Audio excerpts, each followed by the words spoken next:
Ever feel like life's rhythms are shifting faster than you can even keep up? In today's episode of Radiant Womanhood, we are diving deep into the power of embracing the season of life that you're in. I want you to join me today as we explore how understanding and embracing your unique season can cultivate resilience, joy, peace in your journey. So stay tuned. We're going to discover how understanding your season can transform your life and the keys to living life fully, no matter what comes your way.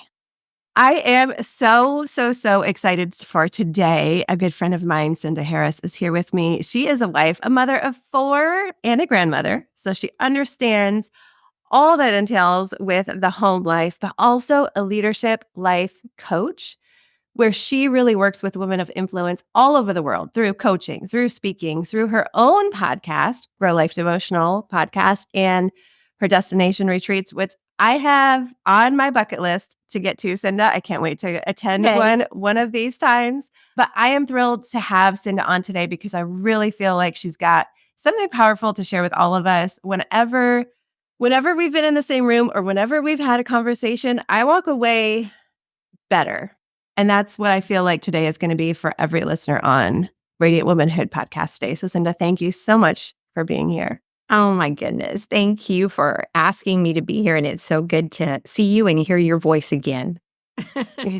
Right? We're just saying that it's been a little bit too long, but there has been a lot that has happened in your life, even since the last time that we've seen each other. And I feel like you have such a message to share in this season of life that really, I feel like women all over the globe are in.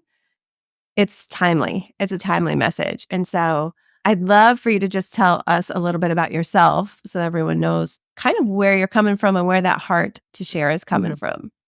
Well, wow. It's a big story, obviously, because I'm now in my 60s. So the older you get, the more story you have to tell, right? Right.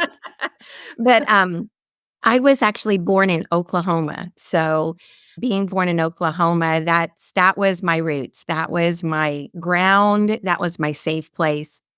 My dad was in the military. He was actually in the Air Force. And so we moved around every 2 to 2.5 years. So change is in my DNA.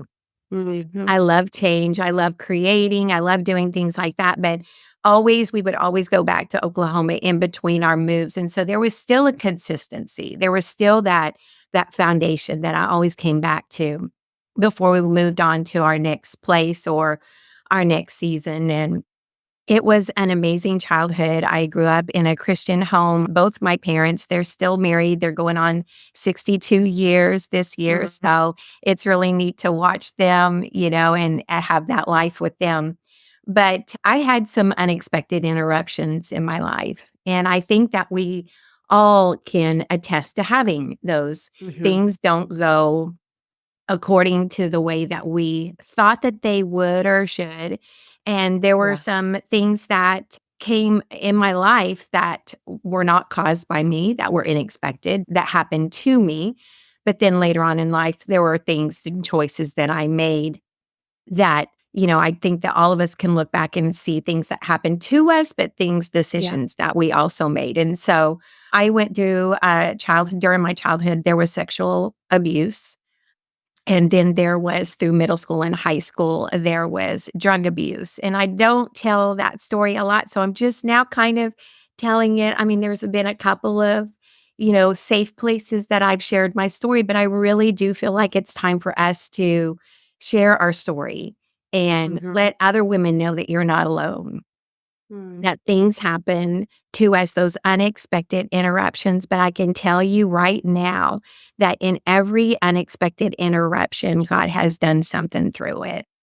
And so I got married at 18 years old. We're still married 42 years, which is crazy. I just can't even believe that was possible. I joke around and say I got married at 10, but I wasn't that young. But we got married young. We had our first son after we were married 2.5 years. And we were in Oklahoma. And so the oil industry, it just really took a downfall and it affected everything at that time. This was in the early 80s or mid 80s, actually. And my husband had family here in Florida, and they said, "Hey, listen, come check out what's going on here. You can just see if it's any better." And he came a month before I did, and he was like, "Honey, I really feel like we're moving to Florida." That was an unexpected interruption. That was not on my radar ever to move to Florida. And so we came to Florida. He started working with his grandparents. They started a construction company, and we got plugged into a church in Clearwater, Florida. And there we made connections. It was just divine connections. We could see, we always felt a call to ministry, but we just didn't see how those pieces were going to fit into the big puzzle, the big picture, of our lives. And we connected with some people, and a year later we were asked to church plant over in Tampa, and we thought, okay, this is new. We'll do this. Never expected it. So we did a church plant. We were there for a couple of years, had our second baby. And then when that was handed over to the pastor that really had a heart for that area, we came back to Clearwater area, even though we were still living there at the time. And then we were asked to start another church plant in Newport Richey, Florida. And we were like, okay, we'll do this. We'll get it. We'll help them get started and get the worship team started. And what ended up happening is we had baby number 3 and baby number 4 there. We were there for over 20 years. Wow. And so just going and growing through that, just walking alongside of families, building relationships there, really having a passion and a heartbeat for what God was doing, right then and there.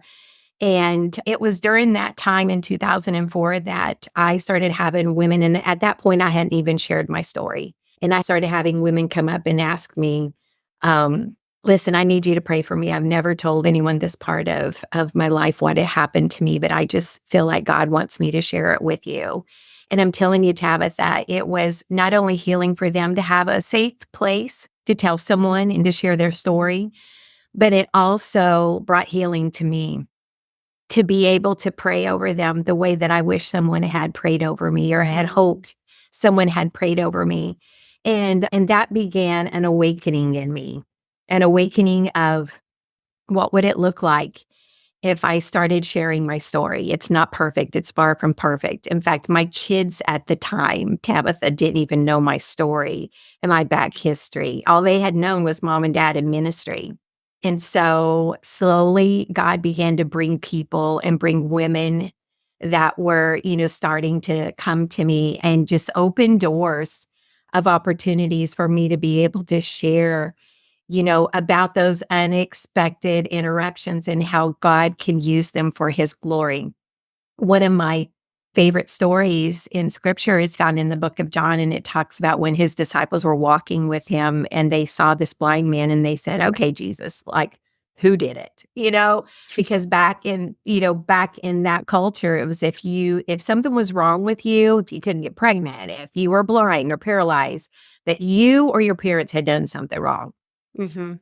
And in this story, what set me free and what has set so many women free is that they didn't do anything wrong. In fact, their story is going to be used to glorify God.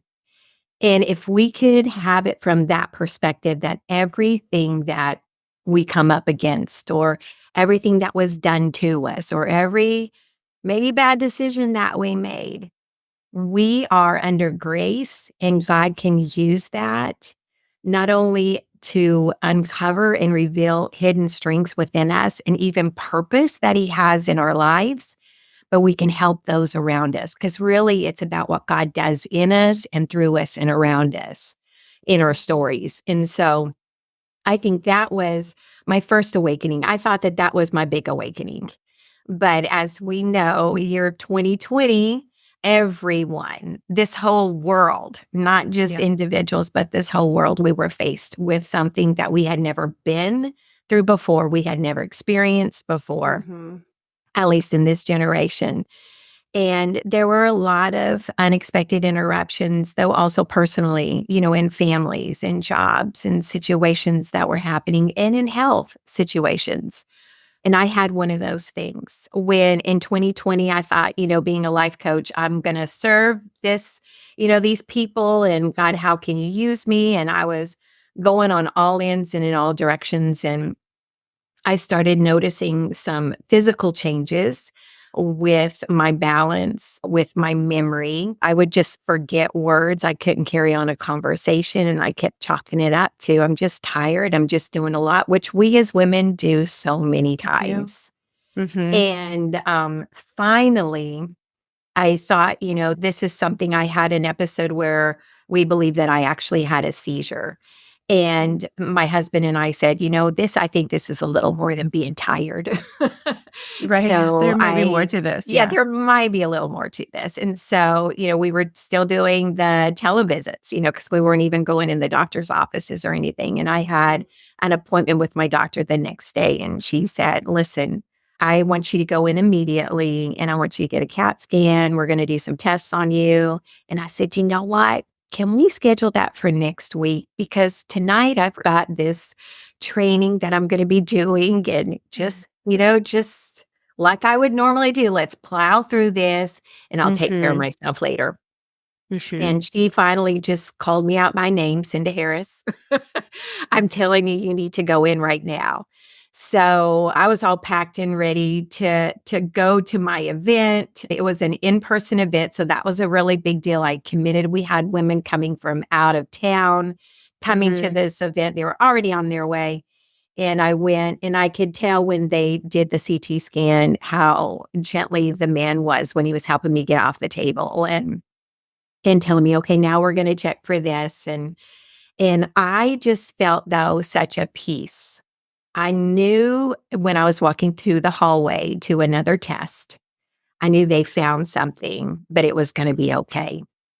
And so we did the rest of the test, and they told me I just needed to, go home, and the doctor would call me. And she called me and told me that they found a mass in my brain, and that they wanted me to come for an MRI the next morning. And again, I was Mm. saying, well, do you think I could still do the class tonight? Of course you were. I mean, I don't know if anyone else is out there Yes, shaking this their is head. interfering with my plans right now. Exactly. Yeah, this is a big interruption. It's not only Yeah. interrupting my life, but it's interrupting people that are depending on me. Mhm. Mhm. And went to the MRI that next morning, and they saw a huge tumor on the left side of my brain, and ended up scheduling surgery in under 2 weeks. I was in Wow. surgery to have it removed. So I learned a lot in that. I thought recovery was okay, going to be quick and easy because it was benign. They got it all. Everything was going to be fine. I'm ready to get back on my treadmill of life and go, go, go. And that was not the plan that God had for me. And so I had to learn how to talk again. I could spell. It's really weird what the brain does, but Wow. there were times when my daughter would ask me, do you want to watch a movie? And I'd be able to shake my head. And I knew what movie. I saw the word, I just couldn't say it. So I would spell Wow. it for her, and we would just laugh, about it. But, there were times when it was, you can't do anything. Mhm. You need to be still. You need to be still. And that's one of my takeaways, Tabitha, from that season in life, that when we have hard times, a lot of times, like I did, and I just confessed on your podcast, Yeah, that's kept wanting to okay. push through, but people Yeah. depend on me. I need to take care of everyone else first. I've committed to this. I've committed to my family. And a lot of times, God just says, I want you to be still. I want you to be Mhm. still right now. And it doesn't make sense, but I can tell you it's during that stillness that God began to bring some things that I needed to be reminded of, not only with what was going on right then and there, but even the healing that needed to take place from even my Yeah. past. And I thought, that's all good. Now I'm sharing my story. I'm praying that other women get set free. But there was a deeper work. And I think when we go through battles, when we go through trials, when we feel like the rug has been pulled out from under our feet, that it's really that time to just surrender and say, okay, Mhm. God, what do you want to do with this? Because there are so many stories In scripture, there are so many stories in people's lives that I've heard, that I've experienced and gone through. We get to choose how we want to come out of that. And I think 2020 taught us a lot about that. For a season, I worked with middle schoolers and high schoolers, and just seeing the resilience, how that they just automatically switched and were able to do school online. And it was a different format. It was a different environment in a different form, but yet they continued. And that, I believe, is building them up for success in the future. Right. So, Yeah. just recognizing that, and that really through that season, God birthed those destination retreats. I had been doing retreats before, Mhm. but He changed that whole format because I recognize that all of us go through. Maybe we don't go through a health issue, but Go it through can something. go Yeah. any category that God can use that to speak to us. And it's something that I call the selah lifestyle. I feel like that right there is one of the hardest things. I mean, even in my life, and I think it is maybe as women, maybe it's to do with like societal pressures, expectations we put on ourselves or other people Mhm. put on, kind of like you said, I already committed to this. I already had this plan. I already Yes. had all this lined up. So for something to make me stop, like that's not gonna work. And so I feel like the stillness, the getting quiet, and even with women that I've talked to or worked with a little bit, it's that's the part that we're more afraid of almost than the issue itself. Like Yes. the quiet space, the quiet time where my brain still wants to go Mhm. 1,000 miles an hour. I start to feel guilty because of these things that I'd kind of stacked up, or like I said, expected of myself, or feel like others expected of me. And so there isn't, like, we don't allow ourselves the time to heal, to reveal maybe what's inside of us, to Yes. say a lifestyle, any of that, the rest, or even just the stillness to listen. I feel like that's one of the hardest things to do. It's almost easier, even though physically it's not Mhm. necessarily, Mhm. because our bodies and our minds and everything needs that, but it's almost easier to just push through because we're scared of what's waiting in the Yeah, stillness. absolutely. Absolutely. And you think about it because I do a lot of coaching and correlating with our seasons in life and paralleling them to the seasons in nature, and you look at the stillest season that we have, and that is, in winter. That's when things look like they're the quietest. They almost look dead. I Mhm. know that Mhm. just this last fall or last winter, we had planted some plumeria trees on the side of our house, and we were getting ready to pull them out of the ground because they look completely dead. They were not going to come back in the spring. Wow. Like a couple of weeks later, I'm walking my dog and I'm walking out there and I'm seeing new leaves starting to bud. And that stillness, honestly, that winter time, that can be hardships, that can be loneliness, that can be when our kids were empty nesters, or, there's been a drastic life change. Yeah. It's preparing us for the spring that is coming, the new life that is coming. And God doesn't waste a season. He doesn't waste Mm. a hurt. He doesn't waste any pain, and can use that for the purpose of our lives, that He's preparing us for what is next.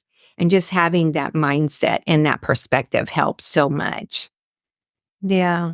I think that's beautiful, just even how you said that, where in winter, I mean, it really does. Things do look like they're dying in nature. Mhm. Trees are completely bare. There isn't any color. And it can feel that way, I feel like, in our own lives. Yes. But there wouldn't be the leaves that come if the tree didn't have that time to rest. Yeah. Mhm. Yeah. And I think Yeah. that's kind of what we do to ourselves when we keep pushing and pushing, Yes. instead of embracing whatever the season of life is to make it so that the next season there isn't fruit, or there isn't joy, there isn't a sense of hope. I feel like that's where hopelessness comes from, Yes. because none of that's all fruit, and none of that can actually come to life or grow or come to fruition if we Mhm. don't accept, I guess, or embrace the season that we're Yeah. in. Yes, and that's a huge part of it. Even with women that I'm coaching, I will ask them, "If I could ask you what season that you're in right now, what would that look like?" And when we stop and put ourselves out and look at, something, just morphically, is that did I even say it right? More fruitfully? Probably, I think so. All right, speed it up, and I'm very well known for making up words. But just looking at that in nature's perspective, what does my life look like right now? And identifying what season that we're in, we can go, okay, this is why I'm feeling this way, or this is why I'm noticing this. Or and Mhm. so in this season, how can we use that as an example? And how can we embrace the season that we're in without pushing ahead, without, Yeah. looking back even? I love the scripture in Isaiah, it's chapter 43, and it's verses 18 and 19, but it says, "Don't dwell on the past, but be Mm. alert and be present, for I'm about to do a new thing." And just, it's important to be alert and be present and be in that, no matter what that looks like. And I think that, once we are able to identify the season that we're in, we can rest in it. We're not pushing ahead. We're not looking back with regret. We're learning how to be, and that's how we were created to be. So I think that that's super, super important. I love the definitions of selah. It's pause, reflect, worship, and breathe. Mm. And just being able to take those four places and just to pause and just reflect on, where am I right now? What is going on? What is true? What do I Yeah. know? Yeah. What do I Mhm. believe? Kind of getting centered again. And that worship part, it's just being grateful, being thankful. There's so Mhm. much to that, because we could have a negative attitude, or why did this happen to me? Or why is this going on right now? Which we all do it. Mhm. you know, Yeah. it's, how are you going to use this? Who am I going to someday touch because of this? Where does that look like? And just, instead of asking why, what do you want to do with this? And then that breathing, learning to breathe. I think a lot of us, Yeah. breathe like shallow, shallow. What's new? Mhm. That's the anxiousness that has It come is. across this generation. So much. Yes. I mean, when I say generation, everyone who is alive and breathing right now, it's Yes. just an age group. It's affecting Mhm. everyone, and just learning to truly take that time to breathe. I feel like that we're Mhm. we're understanding the importance of that, not just physically, but emotionally, mentally, and spiritually. All of it for sure. I think Yeah. that's a huge point. It actually reminded me, and it was years ago now, but at one point I had decided to try this hot yoga class. So it was basically all the stretching and all the moves, but in, I don't even know, 90 degrees, something like that. And at one point, um, and I'm I just felt like I couldn't breathe. I couldn't do anything. And I was just, and the instructor looked at me and was like, close your mouth. Just close your mouth. And she was working me through like you're breathing and you're breathing through your mouth. You're telling your whole body that you're in this, basically this place of anxiety, or this, like you're not safe. And Mhm. so through that, you're telling your whole body. And it was that had a physical effect, but it also, like you said, it transcends into mental and physical and emotional and spiritual. Really taking that moment to breathe. I had just posted on our Radiant Womanhood page the other day, but was just talking about how I feel like as a society, we are in this constant state of urgency, Mhm. which comes from impatience and anxiety. And we feel like everything is urgent when really it's not. There are times that things are urgent, but for that to be perpetual, it completely is the opposite of that Salem life of breathe, Mhm. worship, like take those moments and, just kind of related it to like, it's okay to maybe not be mostly, like you said, especially with unexpected interruptions. Is that what you Yeah. said? Uh-huh. Mhm. A lot of times we have maybe had seen ourselves in a certain place. And when we're not there, feel Mhm. like I need to just do, or go, go, go, go, go as fast as I can to catch up and get there. But that doesn't allow us any time to breathe. That's no time for us to close our mouth and shut down that anxiety response Oh, yeah. instead of taking those deep breaths, that time to reflect. Say, Yes. okay, what season am I in right now? Yes. What steps do I need to take right now? And just taking those moments, but also knowing that it's okay. So what I had posted about was just that Mm. sometimes building a fire is these slow things coming together. I mean, sure, you can squirt some lighter fluid or use some gas and create something big, but then it burns off quickly. Right. But if you take your time to set it up the right way, you're Yes. allowing yourself that oxygen, that space, that room to breathe. Yeah. You're allowing all of this, and then it creates something bigger, something longer lasting, something that can cause an effect or a change Oh, everyone around can feel it. yes. And so I feel like just switching our mindset to that to say, okay, Mm. it's okay if I'm not where I was. There's even emotions involved sometimes where it's like, it's okay if I grieve for a moment what I thought that this should look like. When we Yeah. went through some different losses in our life and in our family and pregnancies and different things, I had to Mhm. take some time to grieve what I thought my life would look like, Yes. and it wasn't. But then also, okay, reflect and pause and breathe and say, "Well, where am I now for moving here to here?" Yes. And it's okay to take those steps. It's okay to have room for oxygen. It's okay to build the fire slowly, even if I feel like maybe with what the pressure I put on myself or what society expects from me, even if I feel like it's lower than maybe it should be. Sure. Yeah, I agree. Oh, I love that. That's so beautiful. I think that's even part of that reflection, us being able to be reminded, be reminded of those places, not just look on the situation or the circumstance that took place, but be reminded of, okay, how has my life changed for the better because of this?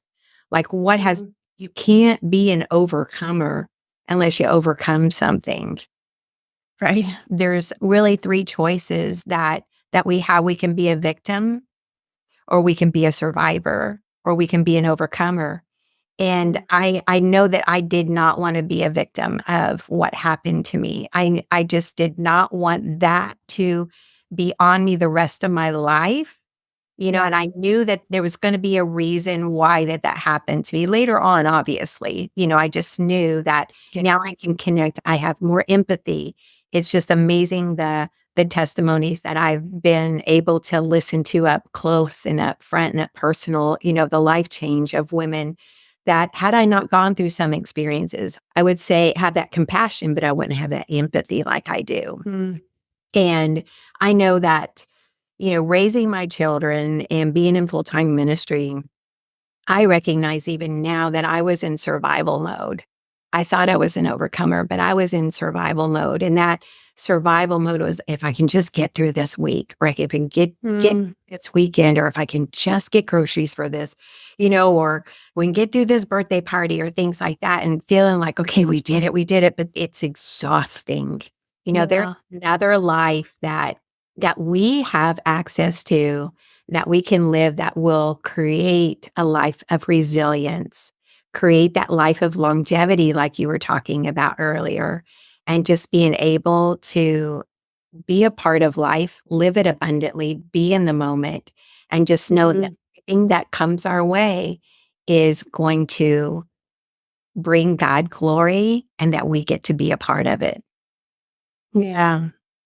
Well, how do you advise people usually, especially women? I feel like sometimes we have a hard time accepting it, but that who might be struggling to accept or embrace even the season that they find themselves in. Like, I'm in this season, but I don't want I want Yeah. to be in this season. I'm Yeah. not accepting, Yeah. how do you advise that?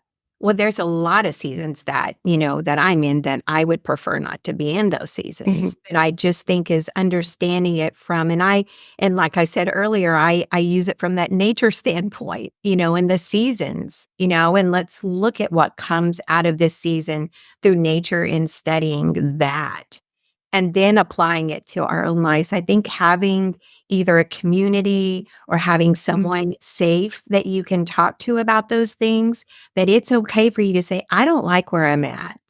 And even, expressing your frustration or your anger or whatever, and just walking through that and being able to dig that up and being able to look and identify what those things are, but also having someone that will stand with you. Again, if it's someone personally, or someone that you listen to, like your podcast or, hearing other people's stories, but just Mhm. identifying what that is and just remaining in hope. I think that selah lifestyle, just pausing, just even in your busiest times, or if it's like, I'm struggling and this is a real struggle right now, I think we find ourselves to stop and pause. If morning is your time, do it in the morning. If it's in while you're driving your car and you turn off all the sounds and that's the only time you're by yourself or the bathroom, just time to just pause and breathe and start saying, I'm going to get through this.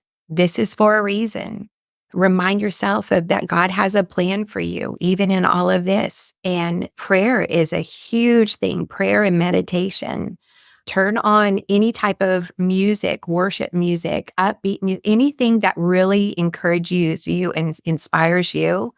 And I think Yeah. that it's good to take like an assessment of body, soul, and spirit, your body. How Mhm. are you, taking care of your body? How am I taking care of my body? I think that when we focus on the issue that's going on at hand, that's getting all the attention.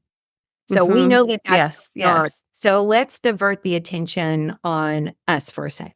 You know, how is Yeah. my body reacting to this? Because we all know that our body will keep it. And even when we're through it, Yes. sometimes it will remind us of To it. hold it. Mhm. Mhm. And so we have, how am I taking care of my body? Do I need to go on a walk? Do I need to drink a lot of water today? Do I need to exercise? Do I need to take a day off and just rest?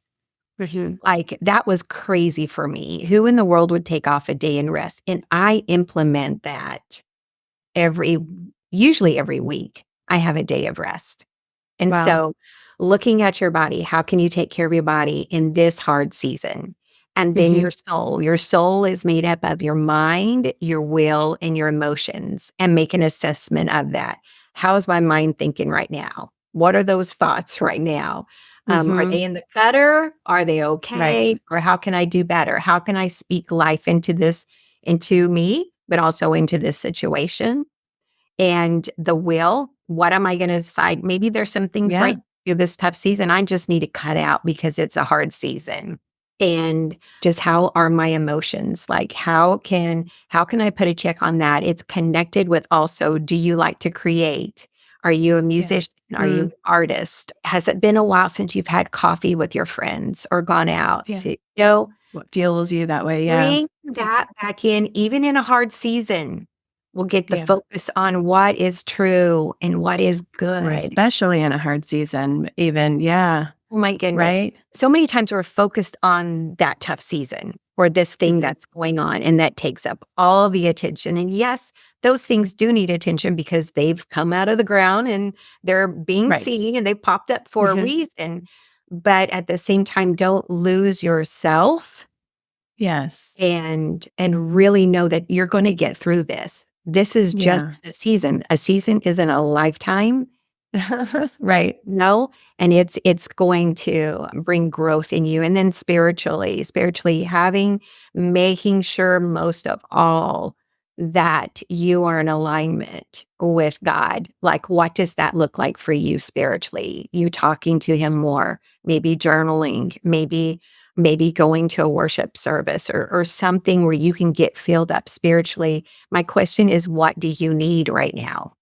Yeah, and feeling that. I think you said so many good things there. I think a lot of times we tend to, even like you said, with the seasons, feel like I'm going to be stuck in this forever now. Like this, if it's a season I don't want to be in, I'm going to be stuck in it forever. And if it's a season we do want to be in, we tend to feel like, oh, well, I'm already missing it because I'm thinking about the next one that I'm probably going into instead of Right. enjoying right where I'm at. It's like Yeah. this strange thing. Let But also, I mean, something I had just talked about recently was talking about that feelings are facts.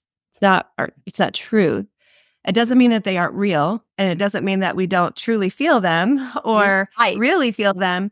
But even when I talk with people about, like, for example, on a smaller scale, a morning routine, there are times that we can wake up and we feel certain ways. Mhm. It doesn't mean that we have to stay there. Right. We can even ask, we can look at it for a moment and say, okay, what is this trying to tell me? Maybe it's trying to tell me that I ate a bunch of junk last night Right. and it's causing me to feel this way. Maybe it means that I was focused or worried about all these things. And then through the night, I clenched my jaw and now I'm waking up with a headache and feeling this way. But that doesn't mean I have to let that dictate the rest of my day. Yeah. I can acknowledge it, kind of like when we do a season, Mhm. try to figure out, okay, what's this telling me? But then also shift our focus. Yeah. And there's ways I've talked about it before because my brothers growing up, I grew up with three boys, three brothers, and they used to play with magnifying glasses and they would like to go find the bugs.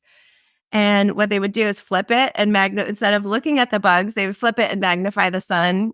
And Oh. burn the bugs, which I think is horrible. And I would just get so upset. It's horrible. Um, but isn't it crazy just even that? So that's that example. What are we magnifying? What are Mhm. we Yeah. focusing on, which makes look bigger in our Mhm. lives when we focus or magnify, like you said, that maybe an interruption or a bad season or even a feeling, but that's all that we're focusing on. Yes, it's good to acknowledge it and it's good to accept it, find out what is it telling me? Are there things that I need to change, things that I can work on? But then let's shift the focus from just magnifying that thing. Mhm. And it's amazing what can change in our life Mhm. when we shift that. I love that. I love that so much. I love that when we begin to shift our focus, it Mm-hmm. actually creates a pivot. Mm. And Mm-hmm. so I was a JPO, junior patrol officer, when I was in 6th grade, and I'm very proud of the fact. And and we learned to, march properly and correctly, but we also learned to pivot. And when we would pivot, we couldn't just turn a different way. It was just you had to do it with your feet, but you actually have to have one foot that's solid on the ground in order to Wow. pivot, turn your whole body. And I think just having that focus and knowing that I want to make a shift in my thinking, I'm going to make a shift. It may not change, but it'll change the things that I'm looking at. And it'll change Mm-hmm. not only the things that I'm paying attention to, but how I'm paying attention to it. And Mm-hmm. that brings resilience because it doesn't just wash off after that situation. You carry it into the next situation. And you Yes. carry it into the next season and you learn and you build upon that so that hopefully one day when something happens, another rug gets pulled out from under our feet or we get another unexpected interruption, we are reminded that we are overcomers and Mm-hmm. this is going to build us and build strength and unveil strengths within us. And it's all for the purpose that God has Yeah. for our lives. So, I think it's empowering too to realize that, like, I have the ability to shift that focus. I have the ability mhm. to pivot and to Yeah. change. And it's almost like a muscle. The more that we do that in these times of whatever is happening, whatever stressor is happening, instead of just giving into it and staying in that place. But yeah, let's change the focus. Let's change what we're magnifying. Let's pivot. Realizing that, okay, I can do it. I just did that. And so the next time it almost might be a little bit easier. Like, okay, remember last time we were able to shift? I mean, or even every day, every morning. Okay, I need Yes. to shift my focus again this morning. Let's do that.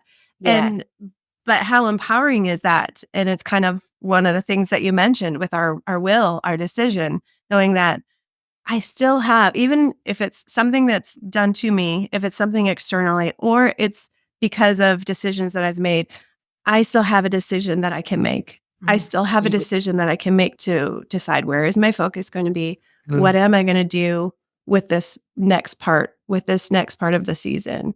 Am I going to choose to breathe?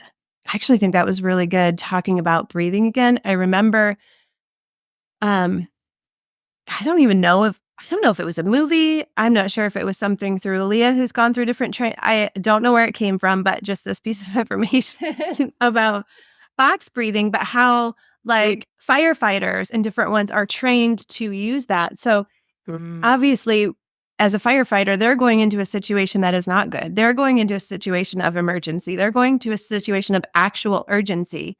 Yes. And yet they're still trained to take a moment to breathe, to Yeah. be able to calm themselves in the midst of this craziness going on around them, Yes. to be able to make those decisions, to be able to come from a calm place. And that's why I feel like, okay, like that's when we almost need to use it the most. This Yeah. selah, which I feel like when all of these things are happening, that's when like my sense of urgency kicks up or different things. And they're like, well, there's no time to breathe now because I it's all know. of this is happening. And yet, looking at it from this perspective, that's when it's needed the most. That's when it's needed the most. Absolutely. And I don't know Take if that it's our time. culture or just, generations before that have gone through things, just kept going, kept going, kept going. But I think it's time for that shift. That's a good word, Hmm. Tabitha. It's time It for that is. shift for us to say, this is a gift that we have, and it's Mm. a tool that we have. And we need to be reminded of that. And I can tell you it's made a difference in my life. And yeah, it's pretty I think incredible. that's so good. Yes, I think that there's been so many good takeaways today. I'm so grateful for you being here today. And I really feel like you said, it's time. It's time for us women to encourage each other Mhm. in that gift. I love how you use that word gift. It is a gift. The power to be able to choose what we focus on, the power Mhm. to be able to pivot, to learn from and grow from. I think even earlier you said grow through. There's so much of that, but knowing that whatever season we're in, it's okay.